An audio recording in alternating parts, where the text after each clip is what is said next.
అందరికీ నమస్కారము. ప్రియతమ నాయకులు మన అధినేత నారా చంద్రబాబు నాయుడు గారికి, Telugu Desam party working president Nara Lokesh గారికి, వేదికను అలంకరించిన పెద్దలకు, వేదిక ముందున్న నాయకులకు, అదేవిధంగా అన్ని నియోజకవర్గ క్లస్టర్ పరిధిలో డిజిటల్గా మహానాడును వీక్షిస్తున్న తెలుగుదేశ కుటుంబ సభ్యులందరికీ కూడా పేరు పేరున ధన్యవాదాలు, నమస్కారాలు.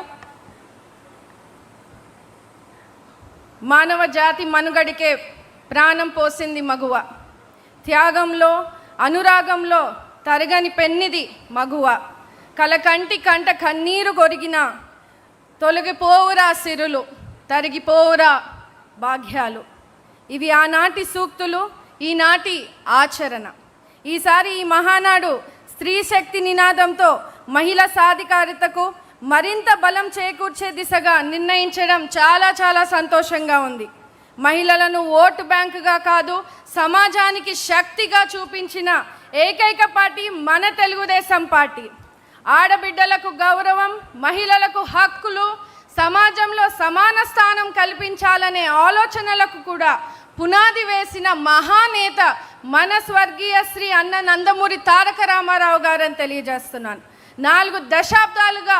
4 దశాబ్దాల క్రితమే మహిళల అభ్యున్నతి గురించి ఆలోచించిన దూరదృష్టి గల నాయకులు మన అన్న ఎన్టీఆర్ గారు.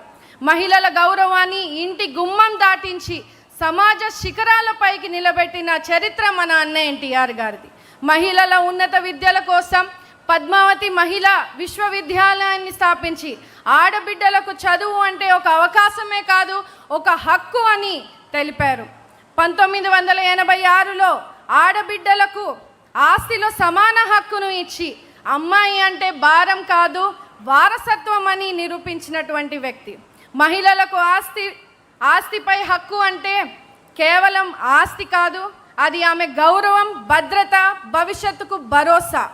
మహిళలను సమాన హక్కులతో ముందుకు తీసుకెళ్లిన గొప్ప ఆలోచన ఇది. ఆనాడు అన్న ఎన్టీఆర్ గారు స్థానిక సంస్థలో 9% మహిళలకు రిజర్వేషన్లు కల్పించి మహిళా నాయకత్వానికి కొత్త జారి చూపించారు. ఈనాడు ఆయన ఆశయాలను అనుగుణంగా నారా చంద్రబాబు నాయుడు గారు 33% రిజర్వేషన్లు కల్పించి మహిళలను నాయకత్వ స్థాయికి తీసుకువచ్చారని కూడా తెలియజేస్తా ఉన్నాను. జాతీయ స్థాయిలో కూడా మహిళా రిజర్వేషన్ బిల్లుకు తెలుగుదేశం పార్టీ నిరంతరం మద్దతు ప్రకటిస్తూ వచ్చింది. మహిళల బలపడితే కుటుంబం బలపడుతుంది, కుటుంబం బలపడితే రాష్ట్రం అభివృద్ధి చెందుతుంది. అందుకే మహిళల ఆరోగ్యం, విద్య, ఉపాధి, భద్రత కోసం ప్రభుత్వం అనేక సంక్షేమ కార్యక్రమాలు అమలు చేస్తోంది.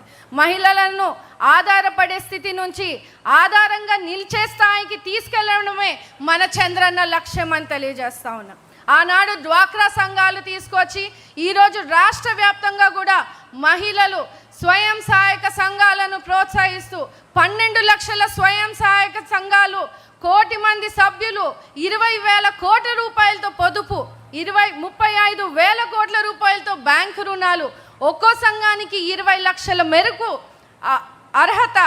ఒకవైపు చిన్న సంఘాల నుంచి రుణాలైతే మరోవైపు సిఐఎఫ్, శ్రీనిధి, ఉన్నతి లాంటి పథకాల ద్వారా షూరిటీ లేని రుణాలు. దీనివల్ల గ్రామీణ ప్రాంతాల్లో స్వయం సంఘాల ద్వారా పొదుపు చేసి బ్యాంకు లావాదేవీలు నిర్వహిస్తూ ఆర్థికంగా, సామాజికంగా బలోపేతం అవ్వాలన్నదే ముఖ్యమంత్రి గారి ఆలోచన. ప్రతి మహిళ పారిశ్రామికవేత్తగా కావాలన్నదే ఆయన 2047 విజన్ అని తెలియజేస్తా ఉన్నారు. 1 ఫ్యామిలీ 1 ఆంటర్ప్రినర్ అనేది ఒక స్లోగన్ కాదు, ఇది మన అధినేత గారి లక్ష్య సాధన. ప్రతి కుటుంబంలోనూ ఒక మహిళా వ్యాపారిగా తీర్చిదిద్దే దిశగా కుటుంబం ఆదాయం ఒక వ్యక్తిపై ఆధారపడకుండా మహిళలను కూడా ఆర్థిక భాగస్వామిగా మార్చే విధానాన్ని ప్రభుత్వం అమలు చేస్తూ వస్తోంది. దీనికోసం వ్యాపార నైపుణ్యాభివృద్ధి, మార్కెటింగ్ సపోర్ట్, డిజిటల్ లావాదేవీలపై అవగాహన, అలాగే ఎంఎస్ఎంఈలకు 35% రిజర్వేషన్లు అమలు చేయడమే కాకుండా గ్రామీణ ప్రాంతాల్లో మహిళలు చిన్న వ్యాపారాల వద్దనే ఆగిపోకుండా మధ్యతరగతి, పెద్ద స్థాయి పారిశ్రామికవేత్తలుగా ఎదిగేలా అవకాశాలు చూపిస్తున్నారు మన Chandranna. Our CBN goal is to build modern global style of outlets for SHC products.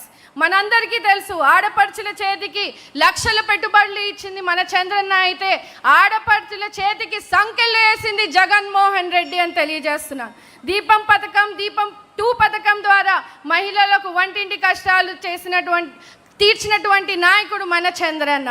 Amma Vodi అని చెప్పి ఒక బిడ్డకే పరిమితం చేసి అమ్మలకు కడుపు కోతను మిగిల్చింది జగన్ రెడ్డి అయితే తల్లికి వందనం పేరిట ఇంట్లో ఎంతమంది పిల్లలు ఉంటే అంతమందికి డబ్బులు వేసి పిల్లలకు విద్యకు అండగా నిలుస్తుంది మన లోకేష్ అన్న.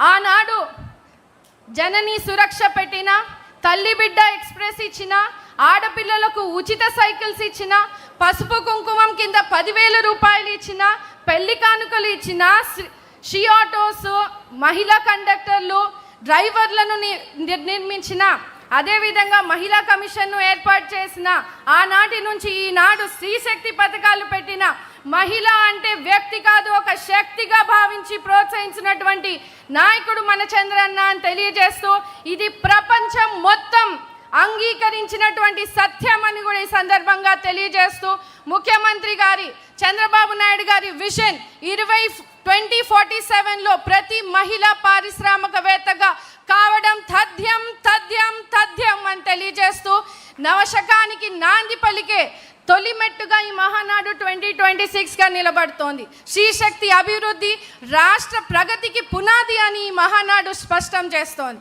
ఈ తీర్మానాన్ని బలపరిచేందుకు నాకు ఇంతటి గొప్ప అవకాశాన్ని ఇచ్చినటువంటి చంద్రబాబు నాయుడు గారికి, మన అన్న లోకేష్ గారికి, పెద్దలకు, సింగనమల నియోజకవర్గ ప్రజలకు, మహిళా లోకానికి కూడా పాదాభివందనాలు చేస్తూ ఉన్నాను. ధన్యవాదాలు. శ్రావణి గారు.